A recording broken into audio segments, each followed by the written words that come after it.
Hey everybody, welcome to the HERDFIT podcast with Dr. Sam Rhee and myself, Coach David Syvertsen.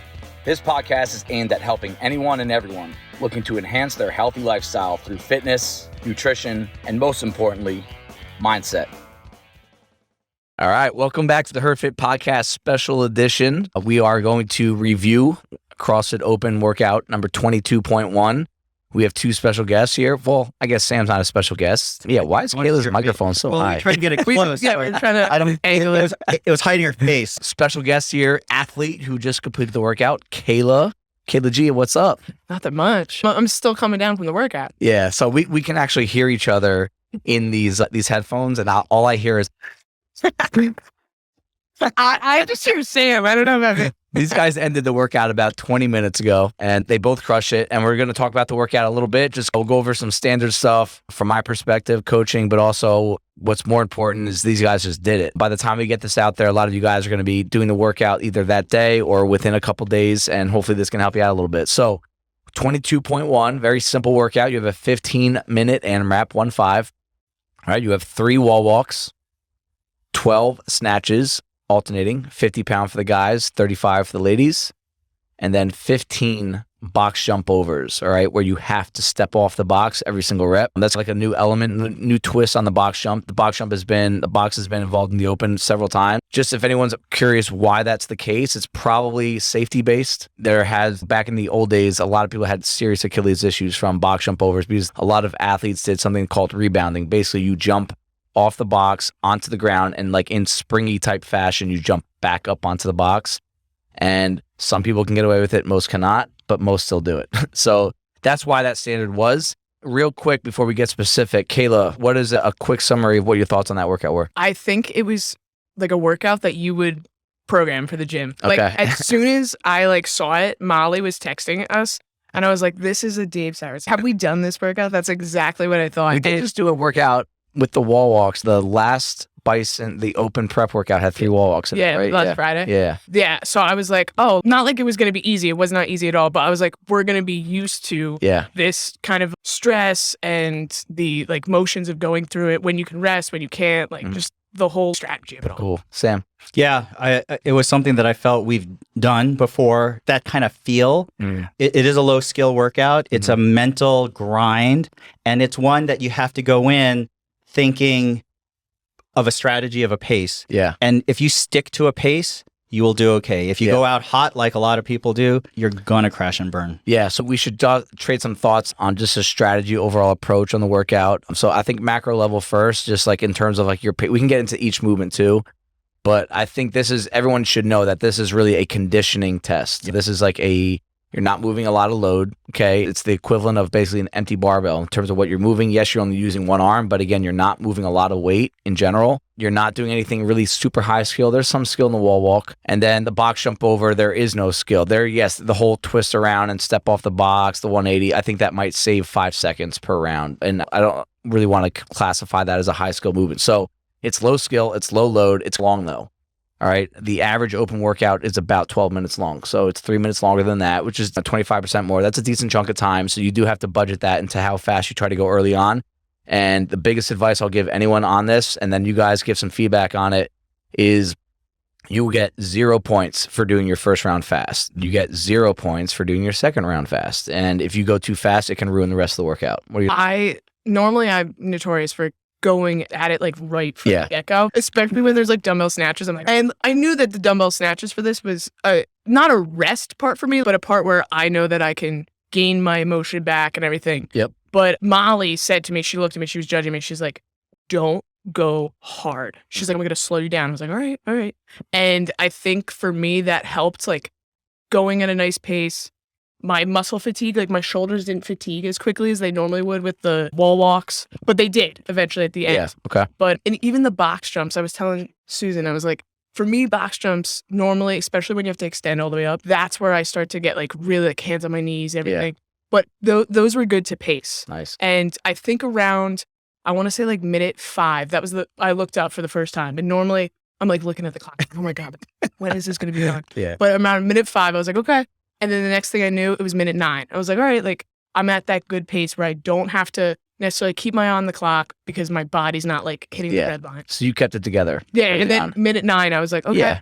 Okay. And then like at the end, it gets nasty for everybody. Like that's what, all right, Sam, what do you think? Did you have a plan? What's up? Yeah. You know, you gave some strategy on next level, which was super helpful because you said to think of the wall walk and the dumbbell snatches as half of a round, which it's 15 reps. It's half the round. Yep. And then the 15 box jump overs as another half of the round. And the issue is a lot of people are not going to know how fast should each round go for me. I came early. I did a round or two and it felt awkward and it was around 2 minutes, a little less. And so I talked to you and we were shooting around, well, maybe 2 minutes around, maybe a little faster, see where you go with that. And so when I first started, that's exactly what sort of happened. I did 3 wall walks, under 30, 12 dumbbell snatches, got to about a minute, and then 15 box jump overs. And that took me maybe 45-ish seconds for my first round. Okay. And so I was finished around a 1:45, and I was like, whoa, that's a little hot. Yep. Because we were shooting for 2 minutes. 2 minutes per, yeah. And then I kept going around that, took a couple seconds break in between each movement to space myself out to 2 minutes. And I was able to maintain that and not feel winded until, and then I got it to about 10. Once I got to 10 minutes and I was maintaining that pace, I knew, and this was the strategy you said, if you can get to 10, 11 minutes without redlining, you know you can go downhill at that point. And that's exactly how I felt. Awesome. I felt really good at 10 and 11 minutes. I said, I can now, you know, I did my take off the shirt and start like feeling strong. The camera happened to be right next to it too. And because I was like, yeah, I could do this. You ripped it actually. I hulked out of it. And then for the last 3-4 minutes, I just started going really hard. Yeah. And hard at that point is basically the same pace you've been maintaining. Right. It's not like you're going to go that much faster. But that was the mental grind of it all. That was the mental grind. I was like, okay, I can go downhill from here and then I can finish strong. And that's exactly how I felt with it. You guys both just sound like and it's true, you guys are both like seasoned veterans in CrossFit with the Open, or just because these thoughts, like if we had this discussion 5 years ago after an open workout, there would be no, like I paced it, I stayed smooth, I look at the clock, I felt okay. Oh, I could have went faster at the end. That's a sign of someone that's, all right, I've been down that road before of just going way too hot. And I think the biggest reason why, I don't think it's always score based why you want to pace. I do think in the end it could make you get a little bit more reps, but it's also, you don't want the workout to be miserable. That's really like one of the things. And we talk about that in training more than competing. And this is technically competing, but I think a big goal for a lot of people doing a workout that is engine based is to get to that final third of the workout. So your first third's 5 minutes, your second third's until the 10 minutes. Can you go, if I went up to you at the 10-minute mark and said, yo, you have to go faster. Like you have to start, you should be able to. And I think if you have that mindset in a workout like this, you'll probably do just as well, if not better, but you'll feel safer too, because you're not going to be in shambles doing box jump overs and snatches, but you're going to enjoy it. I think the old school way of CrossFit like 8 years ago was do that first round in a minute, do the second round in a minute, and then just peel yourself off the ground for the rest of the workout. It's not fun. It's not a fun way to work out. So I think you guys both did a really good job with that. Let's go into just each movement little by little. Okay, let's start off with the wall walks. Last year they came in the Open. They came out of nowhere, and we have done them before, but we didn't train them. We were very unprepared for that. Bad coaching and programming. All right, but we did them a lot this year. Did you feel any contrast, this year as opposed to last year doing them the first time? Totally. I actually thought that while I was doing it. I was like, because what was we went up by 3s last year, right? It was a weird ref scheme, but it got really aggressive at the end. I remember being like, okay, I can do, like last year I was like dying at them, but I was like, I can do 3. Like, 3 is good. Like you did program them more. And I think also we just did a lot of those handstand push-ups. That whole you guys are just strong upside down. Yeah. Like I definitely feel stronger like in my shoulders, which was great, but it definitely felt so much different than last year. And I felt more confident in my wall walks. Even I take small little steps. I'm not one of the big steppers. Yeah, I'm not a big stepper just because I'm next year. But it felt so much better. And I didn't fatigue as much as I did last year when I would do like 3 at a time. Yeah. I think the only other time I did wall walks prior to last year was like the the 12 days of Christmas workout. Yeah. And, yeah. like, Every now and then we threw them in, like, it was just one. Yeah. Yeah. And like the fact that we did it, I think so many more people are going to be prepared this year Yeah, for the awesome. walks. Sam. Yeah, I agree. Yeah, we haven't done too many walks, but when we did it, I did have a little PTSD from the previous workout in the open, but only 3 makes it so much mentally easier. Yeah. I watched the open workout with Vellner and Brandon and Chadburn and those guys, and they do 1, 2, 3, 4. And then they're already up on the wall. So they only take 4 steps with their arms, and then they go 1 all the way down to the tape, Yeah. 2. Yeah. I can't do that. Yeah, that's fine. And so I did 1, 2, 3, 4, 5, 6, 1, 2, 3, 4. Back. So are you actually counting during, or are you just like, hey, that's my rhythm? I was counting. So I said I want to try to get by 6 to the near tape. Got it. And then 4 to the far tape. And it worked for the most. And it worked. Sometimes I had to shuffle a little bit on the near tape. Yeah. But it generally worked. And because we had practice, there's a skill to touching the tape and then letting your feet come right down right at that second and not dropping the feet too quick. And I had it. I was like, oh, I still have this. Yeah. Even though we haven't done it too often. The new standard, the 60 and the 55, I was a little worried about. Yep. Because I'm short. I'm like 5'5", 5'6", maybe. Yep. And then, but it wasn't really that much of a difference. Yeah. So yeah, just looked into the standards yet. Last year, you would lay on the ground with your feet on the wall, and you would put the tape underneath your shoulder. That's where your hands had to start and end. Now they just have a uniform, guys 60 inches, ladies 55. So technically, yes, the shorter you are, that there's a slight disadvantage there. But I think that they even said it on the broadcast. They tested this out with shorter athletes, taller athletes, and it really didn't make too much of a difference. So don't let that bother you a little bit. It's going to throw you off for a little bit, but I also don't think the wall walks are a huge part of the workout. It's part of it, but I don't think it's a huge. It's a quarter of it, like you said. Cool. Yeah, you guys did really well on them. And you look stable, too. A lot of us just look like dead fish at some point in that workout. Like this, like we actually look like athletes. And like we did say, it's a low-skill workout, but we also say this throughout the year a lot. Everything you do in CrossFit is a skill. I didn't say no skill. I said low skill compared to everything else.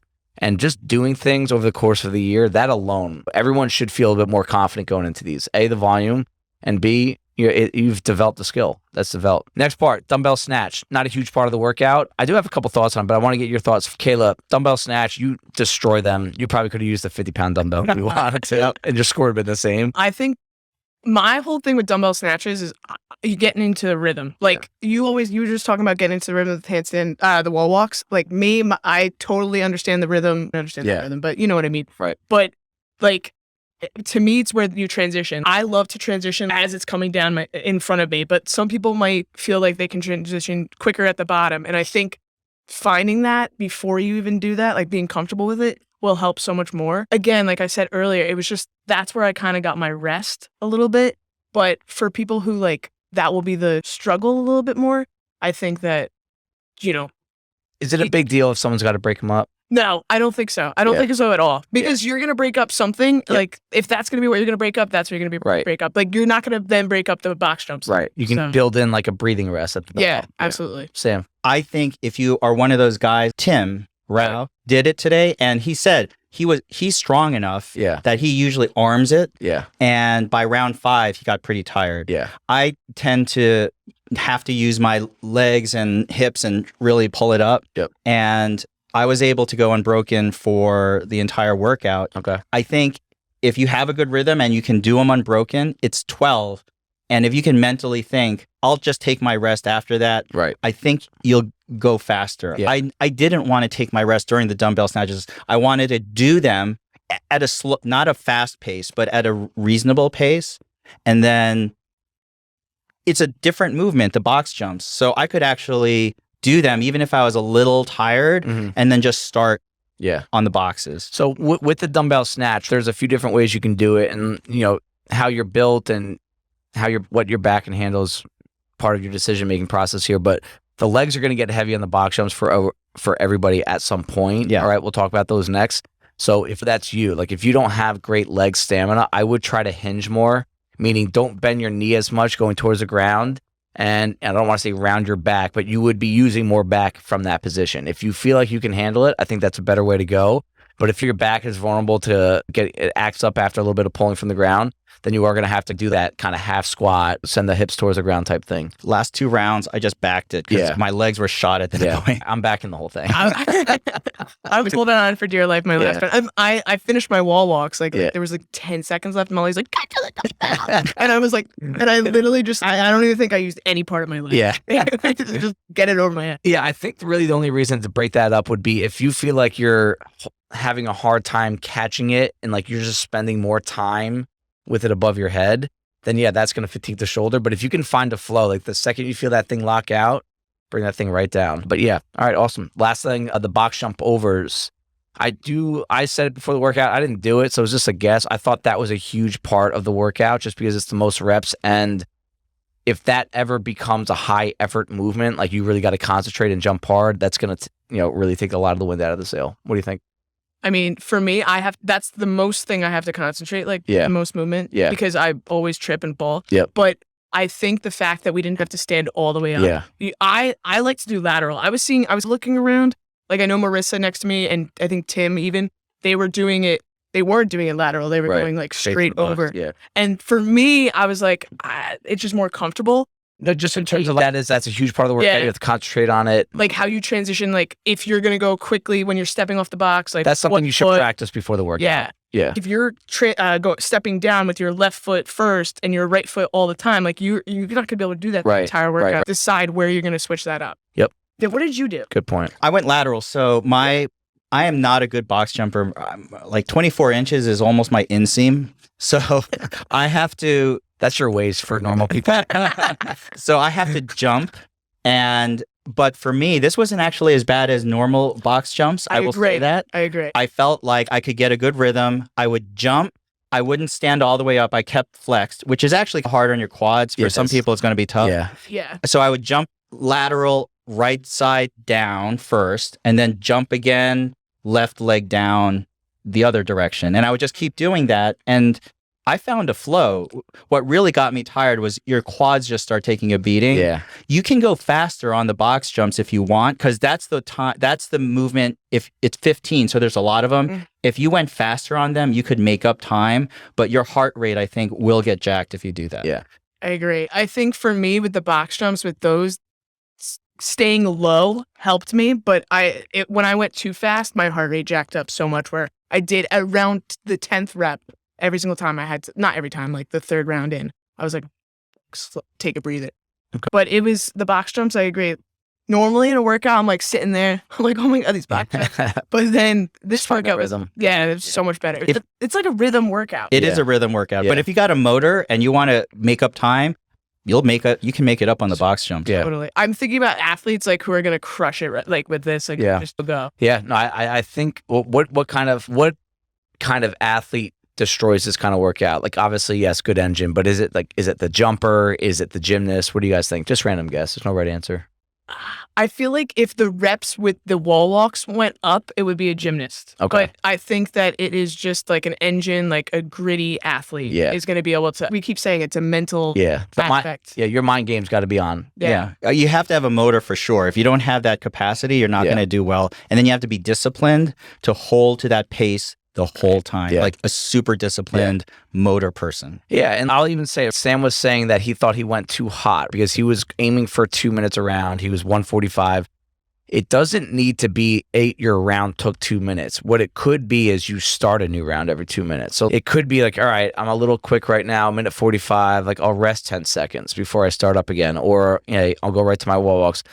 So if you guys just real quick, if you want to write this down, I'll be quick with it. If you want 10 rounds, you got to be a minute 30 per. If you want 9 rounds, you got to be a minute 40 per. If you want 8 rounds, 152 per. That would beat both Sam and Kayla. If you want 7 rounds, that'd be 208 per. If you want 6 rounds, 230. 5 rounds, 3 minutes. 4 rounds, 345. All right. So that can give you a guide in terms of like how often should you start a new round. And then if you want to be more detailed, then you just start breaking down movement by movement, how long you want to spend that station. It is a complementary workout, meaning while you're doing a movement, your muscles that you need for the next movement are essentially resting.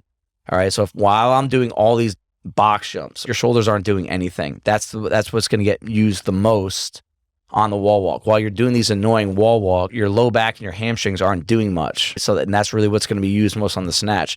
While I'm doing my dumbbell snatches, what's not being used are my calves and quads. So like, just keep that in mind. The workout is designed that you could be able to move through it the whole time, unless, of course, the breathing becomes the main issue. And that's what the test is. I think it's a breathing issue. And I think athletes that are a little lighter, that can move a little bit of weight with comfort, have a huge advantage in this workout. What do you think the top score at our gym is going to be? Like around? I agree, Sam. I do think someone can break 10, but I think it's going to be between 9 and 10. I'll say that's So what how many I think. reps is that? Like 275? 10 Or 330? 10 rounds is 300. Yeah. So Heidi, she crushed the scale workout. She did a really good job. She got 270 reps. That was 9 rounds. That's great. And Yeah. and just a quick note on the scaled guys, if you're doing the scaled wall walks, it is a little tricky with the lines if you're short. But, you know, I saw a few people experiment with it before the workout where your whole hand has to be in front of the line. Then you have to get behind. And they're all like, this is way too hard. And then 5 reps in, they were fine. Yeah. And Heidi was one of those people. I remember. Yeah, she was like freaking out. She was like literally starting to freak out. When we said, like, yeah, your whole hand's got to be in front of the front line. And she was like, crap. And then she crushed it. 270 reps. She annihilated the workout. And remember, the wall walks are not a huge part of the workout. What do you guys think? What would be the top scores in the gym? I mean, I would think around that. Like, I think someone might be able to break 10. Okay. Like, I could see. Bring it to the bank. I feel like it's just one of those things where I could totally see someone like going completely out of their minds. And Yeah. You're gonna have to go dark if you want 10. Yes. I would like to see you and Matt Malone's final score. Not alone. Are you kidding? I'm just kidding. Because I think, and also, I mean, obviously Nicole, his wife. Yeah. Like those guys, they got motor plus. Yep. And you know, even Kevin Yurchek will do great on it. Yep. And he's a totally different body type than Matt Malone. Yep. But what they all have, and you too, is motor, capacity, and discipline. Right. You can be short, you can be tall, you can be bulky, you could be thin, but if you have a motor and you have discipline, you could get there. Yeah. All right, guys. Thanks for coming on, Kay. thanks for All right. having Good me. luck. Thank you. We'll see you tomorrow. Thank you. Thank you, everybody, for taking the time out of your day to listen to the HERDFIT podcast. Be on the lookout for next week's episode.